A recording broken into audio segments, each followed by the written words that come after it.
Terima kasih Bu Endang sudah meluangkan waktunya untuk berbagi bersama kami di sini terkait dengan pengalamannya untuk mengambil keputusan di sekolah.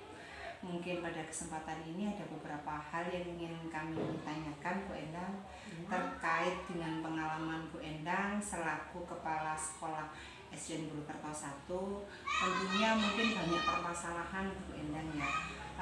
Itu bagaimana Bu Endang mengidentifikasi sebuah permasalahan itu termasuk dalam dilema etika ataukah pada bujukan moral? Di sini saya hanya singkat saja Bu ya, dengan mengenali nilai-nilai yang bertentangan dalam situasi atau kasus tersebut, entah nilai-nilai agama, adat istiadat, norma, kesehatan, atau pendidikan, atau nilai-nilai di masyarakat. Berarti kembali lagi substansi permasalahan itu sendiri gitu yang dengan jadikan acuan tentang adanya pertentangan nilai itu.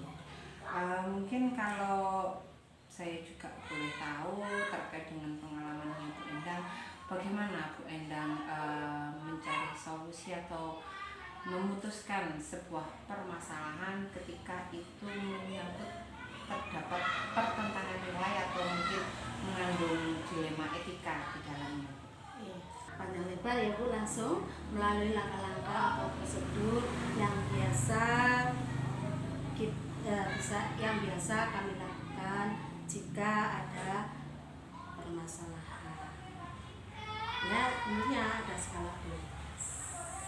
Oh, jadi jenengan mengambil itu permasalahan itu skala prioritasnya gimana gitu?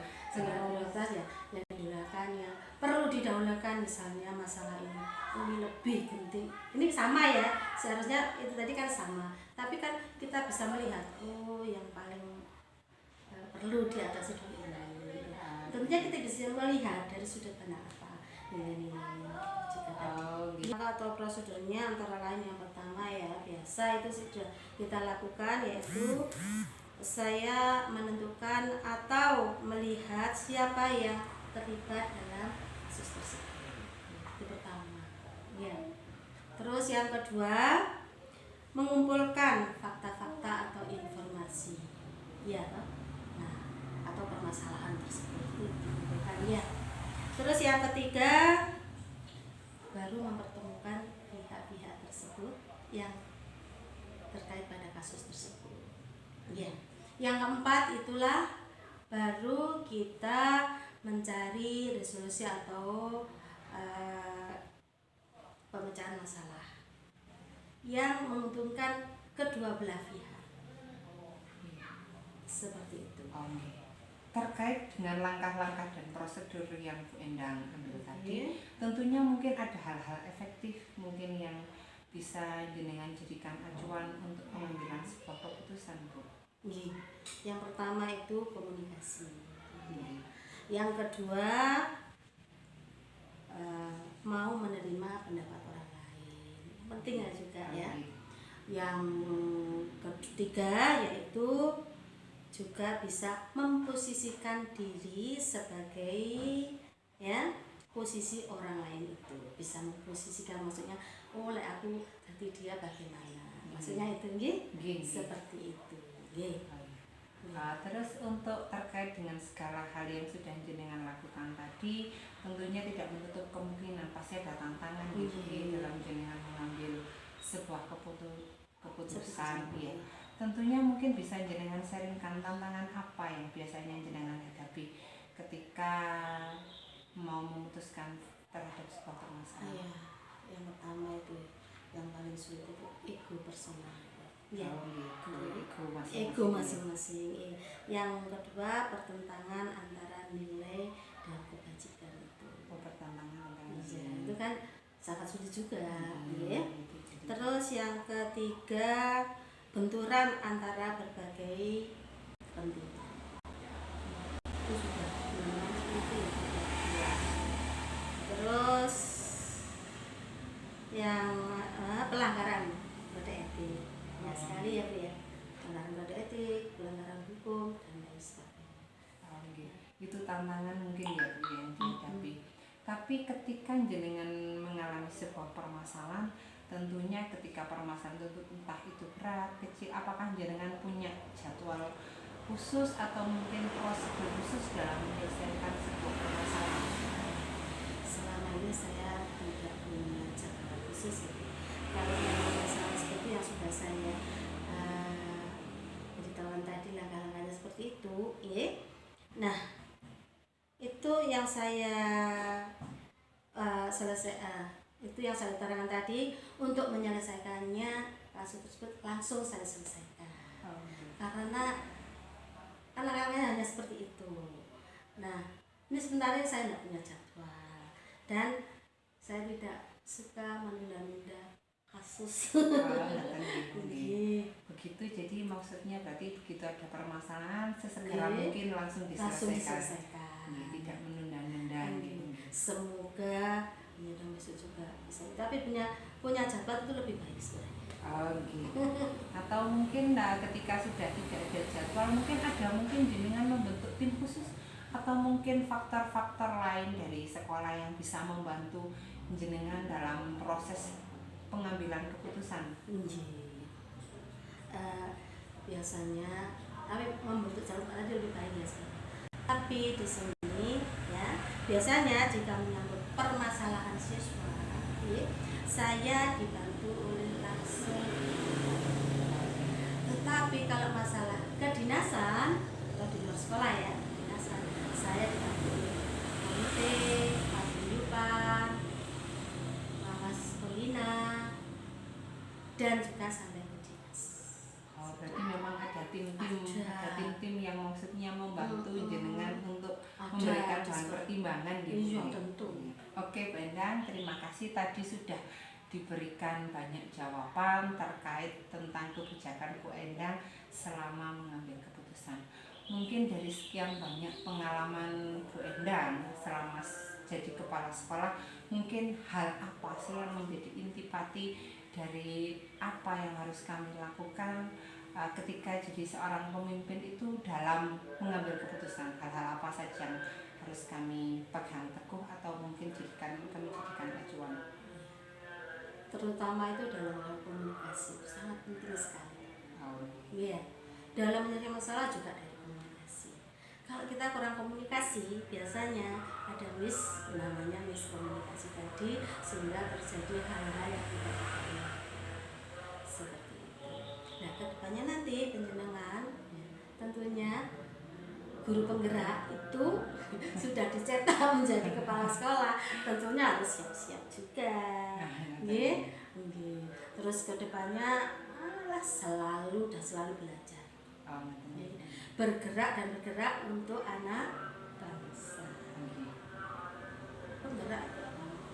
Bergerak dan menggerakkan ya sudah bagus kan. Sudah apa yang akan saya usulkan ya itu saja gitu. Terima kasih Bu Endang, sharing ilmunya, semoga bermanfaat buat kami.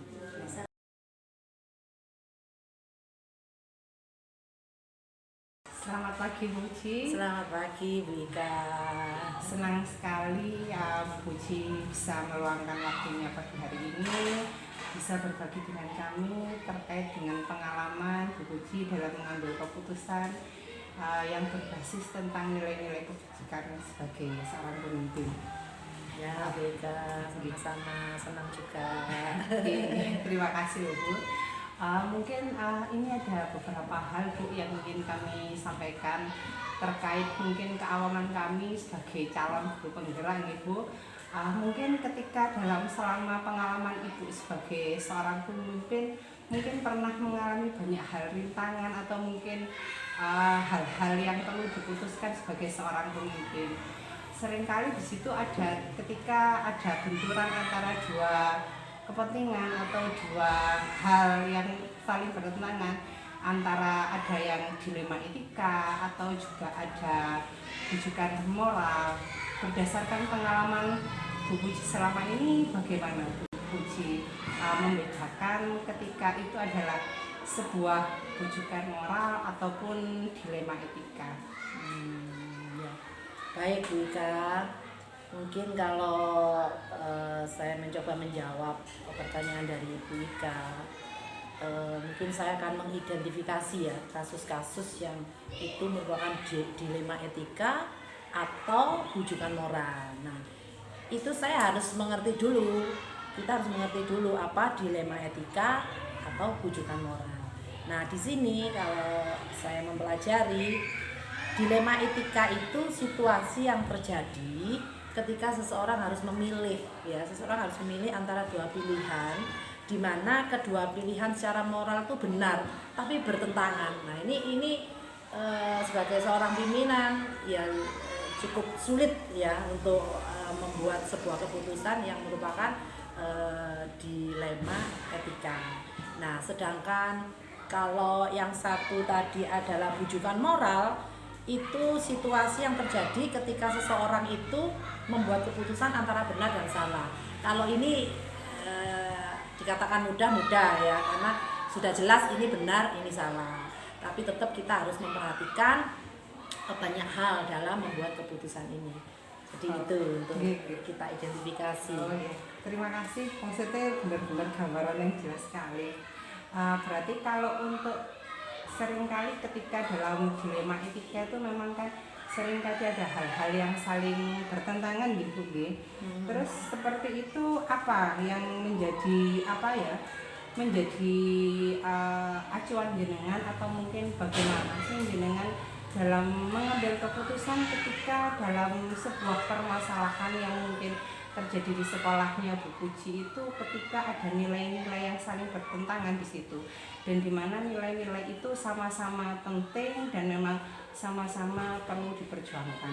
Mungkin seperti itu, bagaimana menyikapi untuk mengambil keputusannya? Baik, dalam hal ini memang kita tidak serta-merta ya, tetapi jelas kita harus punya istilahnya teknik, bahkan langkah-langkah dalam mengambil sebuah keputusan itu.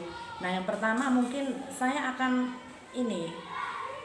istilahnya mengenali bahwa ada nilai-nilai yang saling bertentangan dalam situasi ini gitu ya. Lalu berikutnya siapa saja yang terlibat dalam situasi masalah ini, khususnya yang dilema etika maupun yang satunya ya rujukan moral. Berikutnya mungkin saya akan mengumpulkan fakta-fakta yang ada, fakta-fakta yang di lapangan ya. Jadi saya akan mengenali dulu, terus yang terlibat itu siapa, fakta-fakta yang ada di lapangan itu bagaimana ya. Lalu saya mulai mungkin menguji benar atau salahnya di situ. Benar atau salah sih ini di mana. Begitu. Jadi bener-bener Ibu akan mengamati. Jadi mengamati, mengidentifikasi ya, bahkan saya akan membuat langkah-langkah ini bagaimana ini supaya saya tidak sampai salah mengambil keputusan. Karena ini berhubungannya dengan banyak hal ya, kompleks. Apalagi dilema etika ini hubungannya dengan perasaan, kasih sayang, masyarakat semua ya, semua. Jadi itu banyak sebenarnya, tapi mungkin itu yang awal mungkin saya lakukan. Bu, dari tadi yang jenengan sampaikan, mulai langkah-langkah jenengan dalam mengambil keputusan ketika itu berkenaan dengan dilema etika, mungkin dari sekian langkah-langkah yang jenengan tadi sampaikan itu menurut Bu Puji apa yang paling efektif yang menjadikan nafas dari atau mungkin acuan dalam pengambilan keputusan itu apa? Atau mungkin bisa dikatakan efektif itu untuk tanpa ketika kita memutuskan sebuah masalah tidak menimbulkan masalah baru. Seperti itu, mungkin apa? Baik Wika. Jadi selain tadi sudah sampaikan tentang langkah-langkahnya ya, memang setidaknya kita juga harus mengambil keputusan yang paling efektif itu yang bagaimana. Nah, di sini saya sebagai pemimpin satuan pendidikan ya, setidaknya mungkin kita harus punya dasar bahwa yang saya ambil, keputusan yang saya ambil itu nanti harus mempunyai integritas sekolah. Jadi berhubungan dengan integritas sekolah, terus harus memperhatikan nilai-nilai kebajikan pada setiap keputusan yang diambil menyangkut permasalahan dilema etika. Berikutnya Bu Ika, kita pun juga harus memahami nilai-nilai kebajikan yang tertuang dalam visi dan misi sekolah kita, begitu. Sehingga keputusan yang kita ambil itu tidak istilahnya tidak ngawur ya, tapi harus benar-benar sesuai juga dengan visi dan misi sekolah kita. Jadi apapun itu, dan utamanya kita harus berpihak pada siswa. Nah, itu. Itu Bu Ika. Sangat menginspirasi sekali jawabannya Bu Puji. Mungkin gambarannya itu pasti ya seperti itu gitu nih. Tetap kita kembali lagi visi misi yang sudah kita pegang itu harus. Ya, betul. Mungkin juga dalam artian itu memang visi misi ya. Pasti dalam pengambilan keputusan seringkali ya, di samping memang itu permasalahannya sudah mengandung dilema etika, tapi juga pasti ada tantangan di situ, Bu. Itu kalau berdasarkan pengalamannya Bu Puji, biasanya itu apa sih Bu yang menjadi tantangannya Bu Puji ketika dalam mengambil keputusan yang mengandung dilema etika itu? Ya, tantangannya itu biasanya ketika kita diperhadapkan antara istilahnya moral dan tanggung jawab. Terus apalagi nih situasi-situasi yang bertentangan dengan cinta dan kasih ya. Ini sebenarnya juga tantangan tentang kebenaran, keadilan, kebebasan. Nah, situasi tersebut merupakan bagaimana kita menempatkan ya pada masalah dilema etika.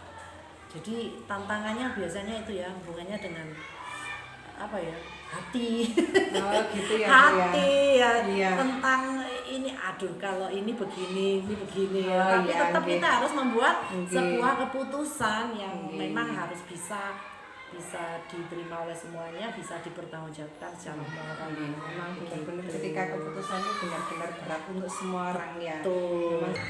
Untuk dalam penyelesaian sebuah kasus itu apakah Bu Puji punya mungkin prosedur khusus atau mungkin jadwal khusus dalam penyelesaian sebuah masalah?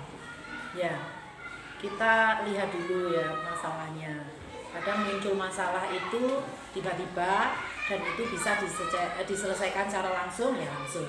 Tetapi kadang di sebuah lembaga, di sebuah sekolah itu kan ada masalah yang memang perlu prosedur, perlu diselesaikan tidak langsung.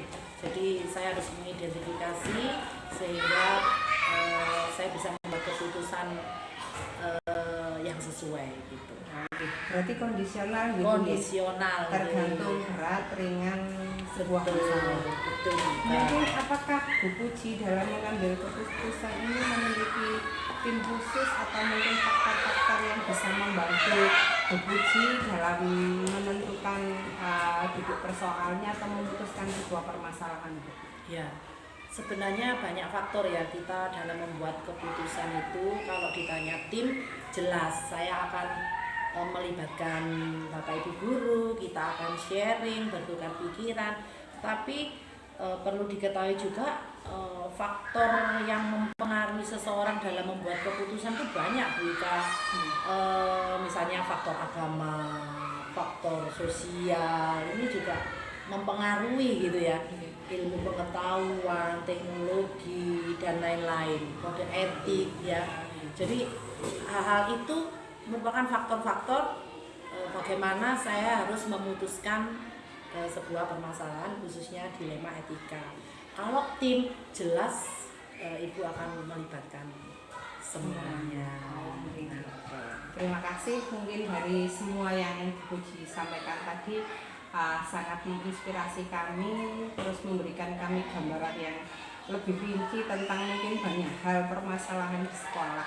Mungkin untuk yang terakhir Bu, mungkin ada hal-hal yang dari selama pengalaman Bu Puji sebagai kepala sekolah SD Kerto 3 yang bisa kami jadikan mungkin acuan atau mungkin pelajaran bagi kami sehingga kedepannya bisa kami jadikan panutan atau teladan seperti itu. Ya, luar biasa. Saya cukup mengacungi jempol buat guru penggerak ya, luar biasa satu. Nah, kalau kita sharing mungkin pengalaman saya sebagai pimpinan di tempat ini, kita harus harus bisa tepat dan bijak dalam mengambil sebuah keputusan Ika. Karena apa? Keputusan yang tepat itu sangat berpengaruh dalam perubahan pendidikan di Indonesia, ya kan? Karena kita ini istilahnya ujung tombak ya, ujung tombak. Jadi benar-benar kita harus bisa membuat sebuah keputusan, karena kalau keputusan kita tidak tepat itu pengaruhnya juga ke belakangnya juga tidak baik. Tapi kalau tepat itu lebih besar lagi, pendidikan di Indonesia ini akan lebih maju. Itu Bu Ika. Jadi kita harus pandangan kita ke sana, tidak yang pendek saja. Terima kasih Bu Puji sharing ilmunya, semoga kedepannya SD Kerto 3 lebih maju lagi. Amin. Bu Puji. Amin. Terima kasih kembali. Selamat pagi.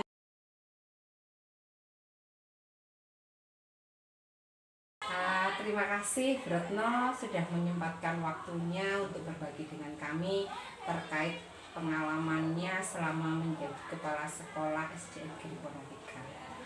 Mungkin ada hal-hal yang ingin kami tanyakan terkait dengan pengalaman Retno. Mungkin yang pertama yaitu tentang pengalaman Retno ketika menghadapi banyak permasalahan yang sering terjadi di sekolah. Mungkin bagaimana cara Retno mengidentifikasi tentang sebuah permasalahan itu termasuk dalam dilema etika ataukah rujukan moral.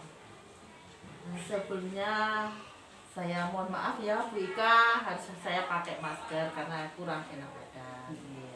Ya, sesuai dengan pertanyaan panjenengan, memang permasalahan-permasalahan yang hubungannya dengan dilema etika itu banyak sekali, dan itu juga membutuhkan energi untuk menyelesaikan, karena yang dilema etika itu karena sama-sama benar. Nah, itu yang sama benar tetapi bertentangan. Nah, itu kadang-kadang itu membuat kita itu tidak hanya langsung menjustis begitu, tidak, tapi perlu pemikiran. Dan kalau yang identifikasi dari rujukan moral itu kan kelihatan sekali ya, hal yang dari yang kurang baik dengan yang baik, atau yang tidak baik dengan yang baik kan kelihatan sekali. Jadi untuk itu, untuk mengidentifikasi mana yang rujukan moral dan mana yang dilema etika itu memang perlu dipelajari. Begitu. Oh, seperti itu gitu ya. Jadi jenengan harus tahu dulu apa sih duduk persoalannya seperti itu gitu. Betul. Oke. Kalau seandainya jenengan sudah tahu itu dilema etika, mungkin Bu Retno bisa men-sharingkan kepada kami bagaimana sih atau jenengan memutuskan sebuah permasalahan ketika itu berkenaan tentang sebuah dilema etika, di mana ada nilai-nilai kebajikan yang bertentangan di sana. Iya, itu makanya itu untuk persoalan-persoalan yang menyangkut dilema etika itu memang perlu pemikiran yang, maksudnya itu pemikiran yang panjang. Di mana, karena ini sekolah, apalagi sekolah SD Mbak Bu Ika, maaf, itu apapun yang terjadi permasalahan itu harus kita itu tetap berpihak pada anak-anak, karena keputusan ini akan mendasari atau akan menjadi semacam nanti itu dampaknya positif atau negatif. Untuk itu, karena kita berpihak pada anak, jadi kita perlu pemikiran yang tidak hanya saya sendiri sebagai pemutusnya, tetapi saya juga membutuhkan teman-teman dimintai pertimbangan untuk persoalan-persoalan dilema etika. Oh, gitu. Berarti Bu, dari mungkin tadi jenengan sampaikan, kira-kira dalam pengambilan keputusan tadi adakah langkah-langkah atau prosedur khusus Bu sebelum jenengan sampai pada sebuah keputusan? Ya Bu Ika, kita memang harus ada langkah-langkah, tidak hanya serta-merta walaupun sebagai pemimpin langsung memutuskan, karena ini menyangkut kedepannya anak-anak. Jadi saya mengambil langkah pertama adalah mencari sumbernya, mencari sumber akar permasalahan. Setelah itu, kalau kami sudah tahu akar permasalahannya, langkah selanjutnya adalah saya akan memanggil dari mungkin yang bersangkutan, pihak-pihak yang terlibat tersebut. Nah, setelah itu, setelah kita mengadakan katakanlah analisis dari kegiatan tadi, permasalahan tadi, kemudian kita juga mengajak teman-teman. Tidak saya sendiri yang memutuskan, tetapi saya mengajak teman-teman Bapak Ibu guru untuk ikut juga membantu menyelesaikan permasalahan Untuk tersebut. sharing pendapat gitu. Betul. Mungkin dari langkah-langkah tadi yang Bu Retno sampaikan, mungkin ada hal yang lebih efektif di antara kesemua itu. Yang paling efektif itu yang seperti apa Bu? Yang menjadi dasar untuk final pengambilan keputusan.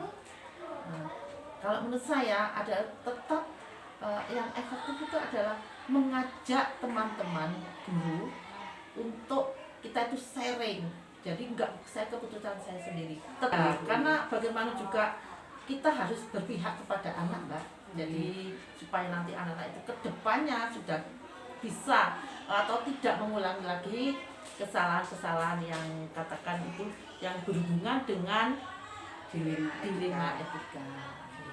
Tadi sudah disampaikan, kira-kira dalam permasalahan itu kan pasti juga ada yang membantu, pasti juga kan ada tantangan. Betul. Nah, dalam memutuskan sebuah permasalahan yang terkait dengan dilema etika, adakah tantangan yang Bu Retno alami atau Bu Retno hadapi? Ya, tantangannya itu ada saja, Mbak. Masalahnya ini sama-sama benarnya.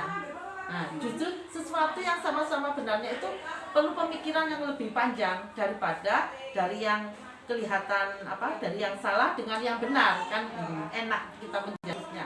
Tetapi karena ini sama-sama benarnya, ya inilah tantangannya, itu perlu pemikiran. Makanya pemikiran itu tidak bisa hanya pada seorang pimpinan saja, tapi bisa sharing kepada teman-teman yang lain. Oke, terkait dengan pengambilan keputusan yang Bu Retno ambil, apakah ada prosedur atau jadwal khusus Bu Retno dalam menyelesaikan sebuah permasalahan? Dalam menyelesaikan permasalahan dilema etika ini memang kita itu bisa, sebenarnya itu jadwalnya itu ya memang harus ada Mbak, tapi itu bisa disesuaikan dengan lingkungan sekolah kita. Yang pertama bisa kita lewat pembiasaan yang positif yang ada hubungannya dengan religi, itu biasanya juga akan membantu. Kemudian juga dikaitkan dengan peran guru. Guru tidak hanya mentransfer ilmu, tetapi juga sebagai pembimbing, sebagai penasehat. Nah, itu juga peran guru itu sangat besar sekali, sehingga persoalan tentang dilema etika itu juga bisa diselesaikan walaupun tidak terjadwal secara rutin, tetapi bisa diselesaikan di sekolah, di dalam kelas bisa melalui itu tadi bimbingan dari guru, kemudian pembiasaan di sekolah, terutama yang ada hubungannya dengan kegiatan religi, pokoknya yang sesuatu yang positif untuk anak-anak.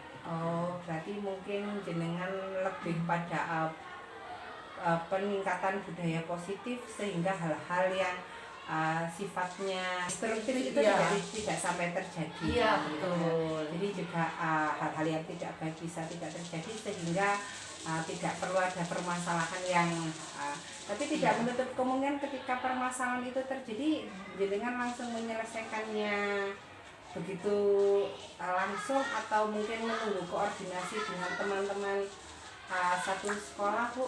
Ya, kalau intinya kita lihat lagi dari inti akar permasalahannya. Kalau permasalahan itu memang membutuhkan apa itu yang apa ya, melibatkan pihak-pihak, teman-teman itu yang sifat itu, kalau sudah begitu berarti itu permasalahannya menurut saya itu berat.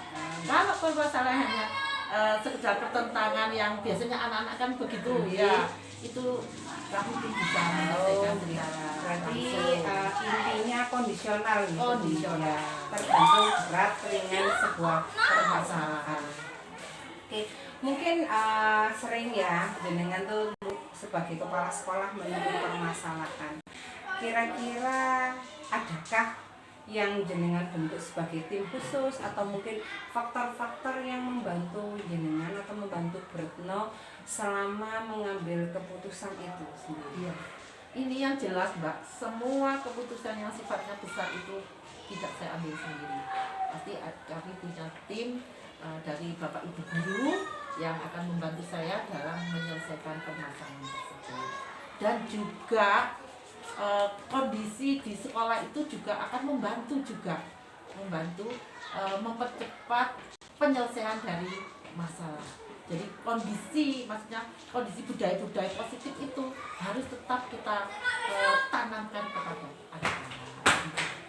Bu Retno, dari semua tadi sharing apa yang sudah Bu Retno lakukan di SDN Giri Purno 3 sangat kompleks sekali.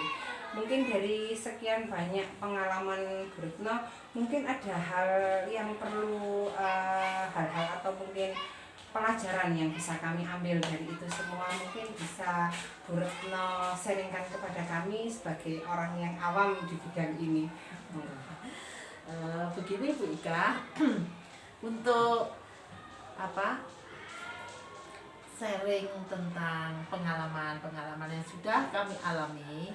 Jadi intinya untuk permasalahan yang hubungannya dengan dilema etika. Jadi yang pertama adalah satu, peran guru itu sangat tinggi sekali dalam arti untuk memberi nasihat, memberi penguatan kepada anak-anak. Dan yang berikutnya adalah kondisi sekolah. Ciptakan suasana sekolah itu yang iklimnya itu positif. Jangan sampai ada pertentangan yang sama-sama benar, itu memang sulit. Jadi iklim positif itu harus kita tumbuhkan dari awal. Kemudian juga kebiasaan di sekolah itu mendukung sekali kegiatan mudahnya atau terselesainya dari persoalan tentang dilema etika. Dan yang terakhir, jika itu menyangkut dilema etika yang sifatnya itu sangat berat lah katakanlah ya, itu jangan diputuskan sendiri. Kita sharing dengan teman-teman kita sharing dengan Bapak Ibu guru yang mungkin lebih senior. Nah, karena apa? Keputusan itu nanti itu supaya menjadi keputusan yang terbaik untuk anak-anak kita. Karena anak-anak kita itu adalah anak-anak yang harus kita pihaki, atau ya, kita harus semua berpihak kepada anak supaya anak-anak itu nanti ke depannya tidak mempunyai pemikiran-pemikiran yang negatif yang akan menimbulkan lagi dilema etika gitu. Oke, terima kasih Bu Retno, sangat menginspirasi sekali. Sama-sama.